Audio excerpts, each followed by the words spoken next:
Psalms 73 verse 26.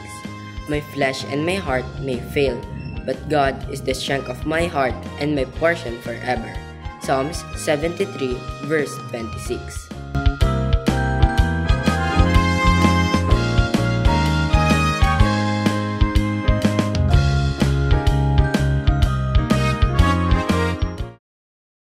Magandang gabi po sa bawat isa. Narito po ang listahan na ating babanggitin para sa ating panalangin.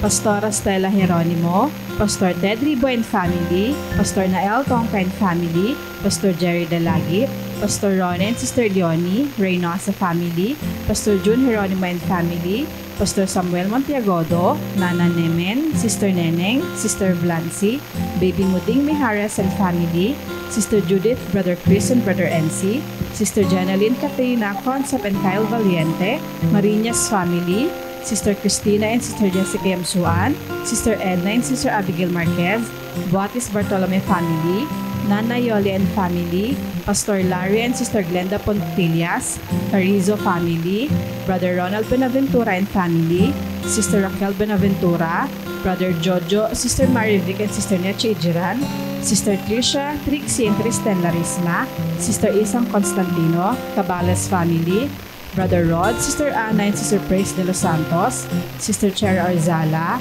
Sister Orfa, Sister Sharon, Sister Nympha, Sister Christine and Brother Michael de la Cruz, Sister Yoli Pantig, Sister Meli Montaño, Brother Jeffrey Carizo, Sister Feli Dizon, Sister Caroline Bacohan and Sister Nancy, Maulawen Family, Brother Marvin Lau, Sister May Santos, Sister Pina Montiagodo, Sister Edel Castro, Brother Reynaldo Rodriguez, Sister Joy Acosta and Sister Elodora Medina, Nanay Lino Lopez, Brother Julius Pantigan Family, Sister Fen MJ Danganan, Brother Dixon Paras, Brother Richard and Brother Scott Michael Wayan, Brother Gerald Hanta and Family, Sister Sarah Licardo, Brother Brian Bernardo, Sister Cam Saito, Sabala Family, Sister Nihal Abdul Rauf and Brother Alexander Mamao, Sister Cecilia de Sahagun, Brother Delio Larin, Sister Liway Apa and Family, Brother Francisco Fabiliar, Brother Sam Benisano,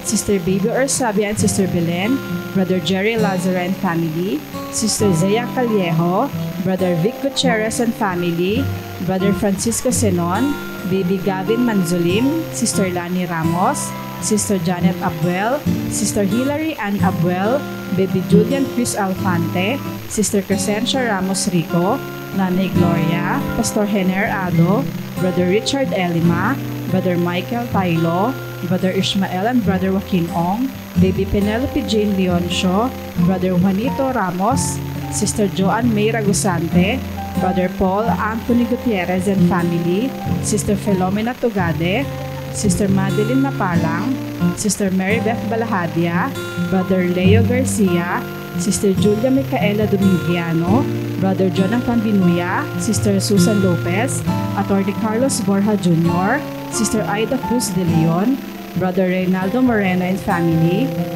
Brother Nelson and Sister Vivian Pabigayan, Sister Julieta Gutierrez, Sister Aida Quiazon, Brother Brian de la Cruz, Sister Mercy de la Cruz, Brother Edgar Ventura, Sister Mariel Sebastian, Mr. and Mrs. Jed and Danny Bedayo, Sister Lizelle Bangayan, Sister Melogin Paliago, Brother Renz Louis Abangan, Sister Vanessa Abingosa, Brother William Valencia Jr., Brother Ramon Rodriguez, Brother Fitzmark Nevado, Sister Sandra and Brother Luisito Perez Sr., Sister Eunice Pangan and Family.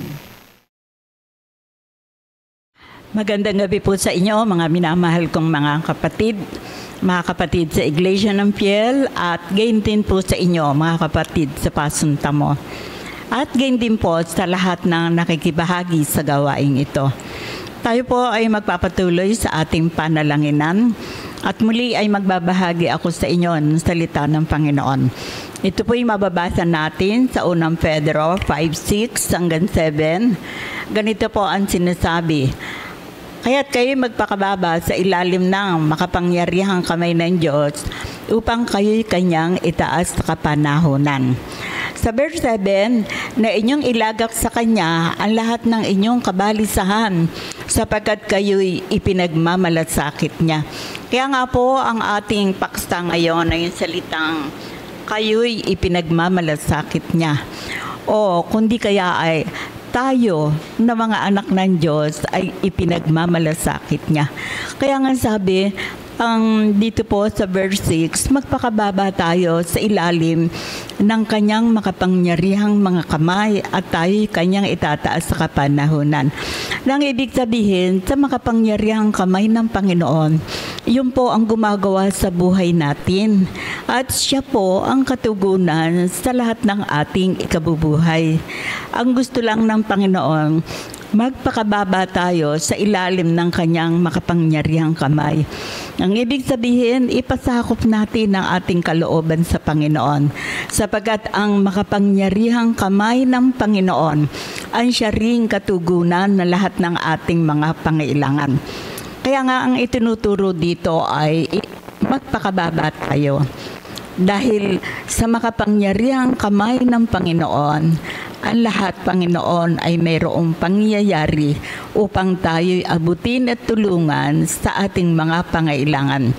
So sa panahon ng pagsubok, itinuturo muna ng Panginoon, magpakababa. Nang ibig sabihin, sa mga pagsubok na ating dinaraanan, magpasakop tayo sa kanyang kalooban. Sapagkat ang lahat ng pagsubok na ating dinaraanan, may kapangyarihan ang kanyang mga kamay upang tayo'y tulungan sa lahat ng mga pangailangan. At dito po sa unang Pedro 5:7, na ilagak sa kanya ang lahat ng inyong kabalisahan sapagkat kayo'y ipinagmamalasakit niya. So napakatamis pakinggan po yung sapagkat kayo'y ipinagmamalasakit niya. So ipinagmamalasakit tayo ng Panginoon.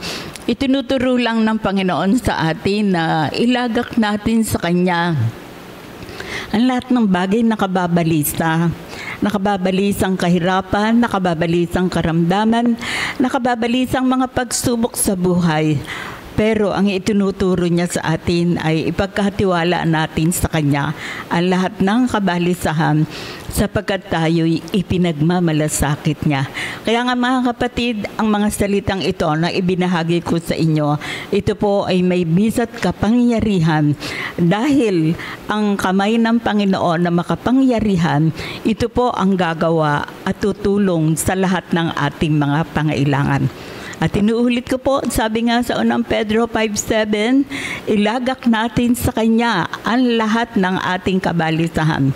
Kabalisahan sa kahirapan, kabalisahan sa mga sakit, kabalisahan sa mga mabibigat na pagsubok. Ano po ang atin dapat panghawakan at pagtiwalaan? Tayo ay ipinagmamalasakit niya. Tayo po ay manalangin. Panginoon, maraming po salamat sapagkat nagbibigay kayo ng banal na salita. Lalo na po sa panong ito, dumadaan kami sa mabibigat na pagsubok.